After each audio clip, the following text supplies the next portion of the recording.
वक्त तो देना ज़रूरी है जी। सबको। जल्दी से अमीर बनना है ऐसा इसमें कोई वो नहीं है। देखिए पेशेंस रखना ज़रूरी है। 2-3 साल के बाद में इनकम स्टार्ट होती है। प्रॉपर इनकम है वो 2-3 साल के बाद में स्टार्ट होती है। अगर अपन 1 साल में ही अपन देखिए सर, आजकल यूट्यूब पे भी काफ़ी मतलब ऐसे स्लोगन्स आते हैं कि इतनी बकरियों से इतने पैसे कमाएं, इतनी बकरियों से इतने पैसे कमाएं। बिल्कुल। तो बिल्कुल। इसके पीछे युवा है वो थोड़ा आकर्षित होके फिर जल्दी जल्दी में ऐसा करता है और उसको शॉर्ट टाइम में पैसा चाहिए। भाई जल्दी से हम लोग भी इतनी इनकम करें, लेकिन वो लोग ये नहीं सोचते कि भाई इसके पीछे इसने मेहनत भी की है, उसके पीछे की साइंस नहीं जानते। साइंस नहीं जानते, उसकी टेक्निक उनको नहीं पता। अब 1 रुपया कमाने के लिए सर पहले हमें 10 रुपये खर्च करने पड़ते हैं। जी जी। तो सर स्वागत है हमारे यूट्यूब चैनल पर आपका। जो भी दर्शक आपको देख रहे हैं, थोड़ा सा अपने बारे में बताइए, अपनी फार्म के लोकेशन के बारे में बताइए। जी नमस्ते सर, आपका भी बहुत बहुत स्वागत है हमारे फार्म पे। मैं सुभाष चौधरी, सीकर से मेरा फार्म है। सीकर से सेवद रोड पे गांव पड़ता है भाखरों की ढाणी जी। वहाँ पे मेरा फार्म रनिंग में चल रहा है अभी पिछले 5-7 साल से। जी सर। तो सर बकरी पालन में आना कैसे हुआ और क्या करते थे आप, और फिर अभी क्या करते हैं, ये थोड़ा सा हमारे दर्शकों को बताइए। जी सर, पहले मैं एक प्राइवेट इंस्टीट्यूट में एज ए टीचर जॉब करता था। जी जी। उसके साथ साथ ही मैंने ये बकरी पालन शुरू किया। अभी भी मैं जॉब में ही हूँ और जयपुर मेरा जॉब है जी। और यहाँ पे मेरी फैमिली वगैरह, मेरी मिसेज और मेरी मदर है, वो इनकी देख रेख करती हैं। मॉनिटरिंग मैं प्रॉपर करता रहता हूँ। अच्छा, आपकी मॉनिटरिंग रहती है, परंतु काम देख रेख है वो मेरी वाइफ और मेरी मदर करती हैं। जी जी। तो सर अभी किस ब्रीड के ऊपर काम कर रहे हैं ये थोड़ा सा बताइए, और इस एरिया के हिसाब से अभी क्या ब्रीड का पालन करना सही रहेगा, ये थोड़ा सा बताइए। देखिए सर, अभी तो मैं पिछले 5-7 साल से ये सिरोही पे ही काम कर रहा हूँ। शुरू स्टार्टिंग से मैंने चॉइस सिरोही को ही दी। अच्छा। हाँ, क्योंकि खूबसूरत ब्रीड है, अच्छी बॉडी वेट गेन करती है, मिल्क कैपेसिटी अच्छी है। मिल्किंग कैपेसिटी अच्छी हाँ, है। अच्छी मिल्किंग कैपेसिटी है सर। और हाइट लेंथ अच्छी होती है। इनके बच्चे हैं वो लोग काफ़ी मतलब आकर्षक होते हैं, तो काफ़ी जल्दी पसंद करते हैं। अच्छा, तो इसे सेल करने में भी कोई दिक्कत नहीं, कोई दिक्कत नहीं आती। कोई दिक्कत नहीं होती। तो सर चलिए आपकी कुछ बकरियां देखते चलते हैं, फिर किस तरीके से आप इनको रखते हैं ये थोड़ा सा बताइए। जो आपने बकरी पकड़ी हुई है इसी के बारे में थोड़ा सा बताइए। ये सर 4th टाइमर बकरी है। जी जी। हाँ, अभी इसके नीचे एक फीमेल है। जी, पिछले ब्यांत में इसने एक मेल और एक फीमेल को जन्म दिया था। जी। अब की बार इसके नीचे एक ही फीमेल है। बहुत अच्छा। हाँ जी।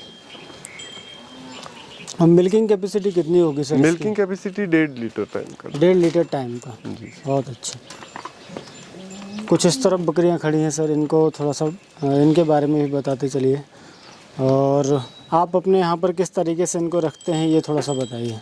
देखिए सर, इनको स्टार्टिंग में तो देखो फीड में इनको सूखा लूंग दे दिया जाता है, गंवार का चारा दे दिया जाता है, फिर हरे में टोटल स्टॉल फीड पे रहते हाँ, हैं? स्टॉल फीड पे। बहुत अच्छा। हाँ, जनरली मुझे कम ही देखने मिलता है कि सिरोही को कोई इस तरीके से वेल मेंटेन तरीके से रखता हो, स्टॉल फीड पर रखता हो, क्योंकि थोड़ा सा खर्चीली ब्रीड हो जाती है। क्योंकि ये अब देखो सर, खर्चा तो देखो करना ही पड़ता बिल्कुल है। बिल्कुल। हाँ, जब अपन खर्चा नहीं करेंगे तो फिर इनसे अपने इनकम नहीं ले पाएंगे। तो इनकी इनकम क्या लेनी होगी इनसे, तो अपने को इन पे खर्चा तो करना ही पड़ेगा। बिल्कुल। तो ये जो आपने अभी हाथ रखा हुआ है इसी को सामने लाइए सर, थोड़ा सा इसको दिखाते हैं अपने दर्शकों को। और जो अपन यहाँ रख रखाव की बात कर रहे थे, किस तरीके से रखते हैं ये थोड़ा सा समझेंगे। ये कब से है सर अपने पास? स्टार्टिंग से अपने पास ही है सर। आपने हर वीडियो में इन बकरियों को कवर किया है। ये छोटी बच्ची थी तब से आप इसको कवर कर रहे हैं। और ये पुरानी ब्लड लाइन है सर, हाँ, चली आ रही ओल्ड है। ब्लड लाइन है। बिल्कुल। आप जैसे जो इसको जानकार व्यक्ति हैं वो मेंटेन कर रहे हैं, बहुत शानदार, बहुत बढ़िया। तो सर मुझे ये थोड़ा सा बताइए, जो अपन अभी बात कर रहे थे, यहाँ पे पालन किस तरीके से करते हैं आप? जैसे आप बता रहे थे, फिर मैंने आपको बीच में रोक दिया था जी, कि इनको पालन कैसे किस तरीके से रखते हैं, जैसे क्या शेड्यूल रहता है? शेड्यूल इनका सर स्टॉल फीडिंग पे है, पूरी 100% स्टॉल फीडिंग पे ही रहती हैं। तो इनका सुबह सूखा लूंग दे दिया जाता है और दोपहर को तकरीबन 11 साढ़े 11 बजे गर्मियों के टाइम और थोड़ा सर्दियों के टाइम 1-1:30 बजे पानी पिला दिया जाता है। जी जी। पानी में इनको थोड़ा सा मतलब आटा वगैरह मिक्स करके, थोड़ा गुड़ वगैरह मिक्स करके थोड़ा पानी पिला दिया जाता उसको थोड़ा स्वादिष्ट है, बना जिससे वो थोड़ा अच्छे अपने थोड़ा चाव से थोड़ा पानी पी लें। और शाम के टाइम इनको, जैसे अगर मौसम साफ है सर्दियों में, धूप वगैरह अच्छी निकली है, तो इनको हरा चारा दे दिया जाता है। अगर मौसम खराब है, बारिश का मौसम है, तो फिर इनको सूखा चारा ही दिया जाता है। सूखा चारा जी। सूखे चारे में क्या क्या मिल जाता है? सूखे चारे में सर हर प्रकार का चारा खा लेती हैं, जैसे लौंग है, गुआर का चारा है, मूंगफली का चारा है और मटर का चारा है, ये सब खा लेती हैं जी। और हरे चारे में अभी क्या क्या? हरे चारे में अभी इनको रिजगा लगा रखा है, और जई आती है, और एक पशुओं के लिए अलग से सरसों आती है, वो इनको दी जाती है। अच्छा। और गर्मियों के टाइम पे जवार वगैरह है, जवार और बाजरा वो बालिया जाता है, तो वो दे दिया जाता है इनको। सर मैं देख रहा हूँ कि आपकी सारी बकरियां जो हैं वो हैवी हैं, जी। बड़े फ्रेम की बकरियां हैं जिनका बॉडी वेट लमसम 100 केजी के अप्रोक्स का है। अप्रोक्स है, कई का 90 है, तो किसी का 100 है, किसी का 80 है।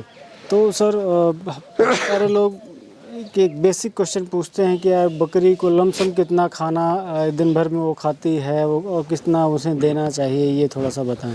देखिए सर, बकरी की डाइट जब अपन शुरू से उसको अच्छी खुराक देते हैं ना, तो बकरी की डाइट है वो अपने आप ऑटोमेटिकली कम हो जाती है। अच्छा। क्योंकि वो मतलब एक संतुष्ट हो जाती है, वो पूरे दिन खाती हुई नहीं रहती। अभी मैंने आपके सामने इनको बांट रखा था, जी जी। तो वैसे ये टूट के नहीं पड़ती, जैसे अब इनको जैसी इच्छा होगी वे अपने हिसाब से खाएंगी, लेकिन मैं पर बकरी के हिसाब से इनको आधा किलो अनाज पका के देता हूँ। क्योंकि पकाया हुआ अनाज है वो डाइजेशन भी अच्छा करता है, नुकसान नहीं करता। और सर्दियों में इनको थोड़ा थोड़ा पर बकरी को हिसाब से इनको 1 लीटर पर बकरी के हिसाब से तिल्ली का तेल दे दिया जाता है। अच्छा। जिससे इनकी मतलब हेल्थ है वो ठीक रहती है, मिल्क कैपेसिटी भी बनी रहती है जी। आगे जब ये बच्चे देंगी तो भी इनको कोई प्रॉब्लम नहीं होगी। तो मान लीजिए जो भी बकरी पालन में आ रहे हैं, तो किस समय पर क्या क्या उनको ख्याल रखना पड़ता है मौसम के हिसाब से, ये थोड़ा सा बताइए। उनको किस तरीके से सचेत रहना पड़ेगा और कौन कौन सी परेशानियों का सामना करना पड़ता है, उनसे बचने के लिए क्या करना चाहिए? देखिए सर, परेशानियां तो अपन कोई भी काम शुरू करें उसमें आती है जी। और नया आदमी है उसके लिए तो खासकर ज़्यादा परेशानियां आती हैं, क्योंकि हम लोग भी इस प्रॉब्लम से निकले हैं। तो पहली बात तो देखो, वैक्सीनेशन ज़रूरी है बकरियों। वैक्सीनेशन इनका टाइम टू टाइम करवाना चाहिए जी। जिसमें ईटी है, पीपीआर है, एफएमडी है, गोट पॉक्स है, तो ये सारे टीके इनको टाइम टू टाइम लगाने चाहिए। बिल्कुल। जिनका एक फिक्स डेट चार्ट होता है, उसके हिसाब से इनको वैक्सीनेशन कंप्लीट करना चाहिए। और समय समय पर डीवॉर्मिंग भी इनकी 3-4 महीने से प्रॉपर डीवॉर्मिंग करनी चाहिए। डीवॉर्मिंग करने के बाद में इनको लिवर टॉनिक की भी ज़रूरत पड़ती है। हाँ। तो लिवर टॉनिक भी इनको प्रॉपर देना चाहिए ताकि इनको खाया पिया है वो अच्छे से इनको डाइजेशन हो सके। अब आप देख लीजिए, मेरे बाड़े में सारी हेल्दी बकरियां हैं, इनको कोई कहीं दिक्कत नहीं है। सारी बकरियां हैं वो मिंगनी पास करती हैं, कोई भी वैसे गोबर जैसा कुछ भी नहीं करती। तो सर अभी टोटल कितनी बकरियां होंगी अपने पास, छोटे बड़े मिलाकर? अभी छोटे बड़े मिला के मेरे पास टोटल 40 जानवर हैं सर जी। और मैंने जब शुरुआत की थी तब मैंने 2 बकरियों से शुरुआत की थी। फिर मैंने उन्हीं से धीरे धीरे बढ़ाई है। कई बार जैसे कि भाई मेरे को कोई जानवर है वो अच्छा पसंद आया तो मैंने बीच बीच में वो भी खरीदे। अब जैसे आपके पास 40 बकरियां हैं, तो हरी घास की व्यवस्था के लिए लमसम कितनी जगह की जरूरत पड़ती है, ये थोड़ा सा बताइए। सर हरी घास के लिए मैं रखना चाहता है 2 बीघा में इनके लिए रिजगा और जई लगाता हूँ और 1 बीघा में इनको सरसों है वो लगाता हूँ। 3 बीघा का जो हरा चारा है वो इनके लिए गाय भैंस के लिए पर्याप्त है, सफिशिएंट है। हाँ सफिशिएंट है। सर मैं थोड़ा सा खर्चे के बारे में भी आपसे जानना चाहूँगा। बेसिक जो आप खिला रहे हैं इसके ऊपर भाई खर्च कर रहे हैं बकरियों के ऊपर, तो वो कितना पड़ जाता होगा और फिर उससे किस तरीके से रिकवर करते हैं, ये थोड़ा सा समझिए। बेसिक खर्चा देखो सर, एक बकरी के नीचे, अडल्ट बकरी के नीचे, देखो छोटे बच्चों का नहीं बोल रहा मैं, बड़े बकरी 1 महीने का मतलब कम से कम 1500-1600 रुपये खर्चा आ जाता है बकरी के नीचे, जिसमें हरा चारा है, दाना है, सूखा चारा है। दाना भी तो आपने 400 ग्राम से 500 ग्राम? हाँ 500 ग्राम। बिल्कुल। तो सर मैं ये जानना चाह रहा था कि जैसे अगर कोई मान लीजिए कोई 8-10 बकरी से या 10-15 बकरियों से शुरू करता है तो क्या बजट उसका रहना चाहिए, लमसम इनसे क्या वो इनकम जनरेट कर सकता है और कितना समय लग जाता है इसमें, ये थोड़ा सा बताइए। देखिए सर, समय की बात तो ये है कि अपन को वक्त तो देना ज़रूरी है। जी। सबको जल्दी से अमीर बनना है ऐसा इसमें कोई वो नहीं है। देखिए पेशेंस रखना ज़रूरी है। 2-3 साल के बाद में इनकम स्टार्ट होती है। प्रॉपर इनकम है वो 2-3 साल के बाद में स्टार्ट होती है।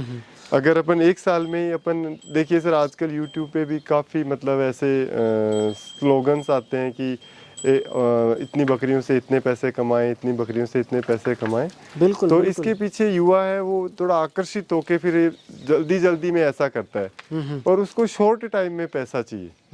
भाई जल्दी से हम लोग भी इतनी इनकम करें, लेकिन वो लोग ये नहीं सोचते कि भाई इसके पीछे इसने मेहनत भी की है, उसके पीछे की साइंस नहीं जानते। साइंस नहीं जानते, उसकी टेक्निक उनको नहीं पता। अब 1 रुपया कमाने के लिए सर पहले हमें 10 रुपये खर्च करने पड़ते हैं। जी जी।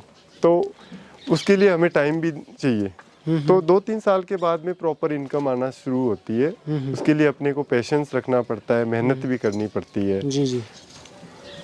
और अगर मैं आपके इलाके की बात करूं, एक एवरेज बकरी आपको लमसम कितना, जैसे आप तो भाई खर्चा भी इतना कर रहे हैं तो उससे कितना अर्निंग हो जाती है, तो फिर हमारे जो देखिए दर्शक हैं सर, अपने हिसाब से अंदाज़ा लगा लें। अर्निंग की बात तो देखो सर ये है कि बकरी की क्वालिटी पे डिपेंड करता है। जी। जैसी बकरी है वैसा, जैसा आप ब्रीडर रखोगे, जैसे बच्चे आएंगे उन पे आपको अच्छा रिजल्ट मिलेगा, तभी आपकी अर्निंग स्टार्ट होगी। लेकिन एवरेज अगर अपन देखें, अगर बकरी 2 बच्चे अगर कोई बकरी लाती है और साल के अगर अपन उनके 2 बच्चे बेचते हैं, अगर 20-20 हज़ार रुपये में बेचते हैं तो एक बच्चा तो उसका देखो खर्चा खा जाता है, एक बच्चा उसको इनकम दे देगा। जी जी।